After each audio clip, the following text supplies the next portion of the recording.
welcome back to my film and TV channel. Hope you're all staying safe and well. And we've got Scandi. It's got a Scandi thriller today that's on Netflix, yes. So I've not seen that many on Netflix. There might have been one or two. Well, this is especially made for Netflix. Only 5 episodes and they're not long either, about 35 minutes on average. So not overly long, and it's a 5-episode series, and it's in 2 parts. There's 2 separate stories in this. There's a 3-parter and a 2-parter, and of course it gives us a little bit of time to get to know the characters, but perhaps not enough, but we'll talk about that. We're going to have a look at something that's spelt in English, the R murders, but of course it's Array. Array is the name of the place, so the Array murders, we'll call it. I was putting it into Google for looks at this name, and I just had to put the Swedish name in as well. But I won't attempt that, guys. I won't attempt that version of it. And it's about a Stockholm detective under internal investigation. We'll find out within the first 2 or 3 episodes whether that investigation, she's been naughty or not really, but no spoilers. I'll try and keep the spoilers to the minimum. And she heads to a ski resort to unwind. Yes, so arrange a ski resort. So there's a lot going on in this, isn't there, in a small ski resort, but again, we'll comment on that. And then a young girl's disappearance compels us back to work. Yes, she can't have time off. She wants to, she's not going to go skiing, she's going to go back to work for the Array Police Department or Precinct. It's based on a popular series of books, if you've read them, by Swedish author Viveka Sten. This limited series adapts Hidden in the Snow and Hidden in Shadows, the first 2 titles in author Viveka Sten's ongoing series. So I don't know how many she's wrote, but there's plenty of material there to have a go at, I assume.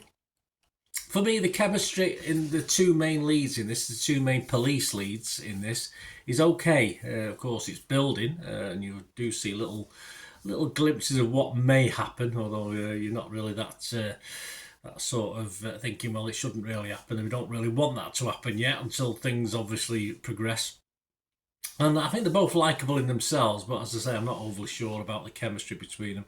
And as far as Scandinavian thrillers go, this one strikes me as fairly average. It is watchable, yeah, it seems to be missing some of the darker elements I usually enjoy, and it might be a bit too early to judge, but the on-screen chemistry, as I've already said, between the leads feels rather lacklustre at this point, but I'm sure it'll improve or grow if we get any more of this.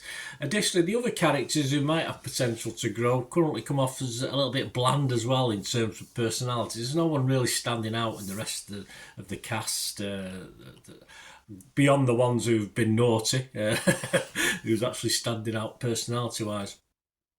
And across the 5 episodes, as I said, we encounter 2 main storylines that are reasonably engaging, yet devoted fans, I think, of Scandi drama might find them lacking in depth compared to casual viewers of this sort of thing, or casual viewers of Scandi. Of course, it's dubbed into English on Netflix. You can watch it in the original subtitles as well. At times, the pacing of the narratives feels a little rushed, while in other moments it seems a little bit overly drawn out. Yes, there's no real flow to this, resulting in a somewhat disjointed flow. Limited opportunity to explore the characters' personal lives beyond the surface basics, I think, to start this as well. So within 5 episodes, there's not much they can do. They can't go deeply into it. There's not a lot of reviews from other critics that I respect at the moment. I'll give you a couple of guys who I sort of go to occasionally. Chris Joyce is from Movies and Munchies website. He was rotten on this on Rotten Tomatoes and agreed with my take perhaps on the characters. He said, the Array Murders uses intriguing premises to craft 2 enigmatic stories, but lacks development on the central characters, leaving the arcs a bit underwhelming. Yes, I'd have to agree. But fresher though, with reservations, was Archie Sengupta from leisurebite.com website, and said the Array Murders on Netflix is quite entertaining as a casual watch, but the odd formatting seems disjointed. Yes, so not gushing, was it?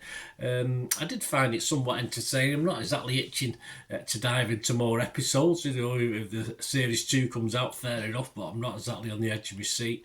And of course, that number of missing persons and murders seems pretty high, given it's just a ski resort. But hey, in the UK, we used to Midsummer Murders, aren't we? But I think even Midsummer Murders has extended its catchment area a little bit to make some of the murders slightly more believable. But yeah, with this, it just seems such a small place to be getting all these sort of problems. But hey, that's probably the writer's fault, isn't it? But I'm sure we'll perhaps see more of this ski resort in future series. They'll make it look bigger and explain why there's all these murders and missing people going on. I did end up putting on an extra layer actually watching this. If you, the settings in this, it felt a bit chilly, so I had to keep warm while watching. I'm cold anyway, so I had to put another layer on to watch this series. But that's how it is. Score-wise, yeah, I mean, Rotten Tomatoes, there is an audience score. I don't know how many of them actually scored it, but he got a 71% positivity. Internet Movie Database, it's a good score, 2,500 scores and reviews. It's getting a 6.7 out of 10, so it is liked.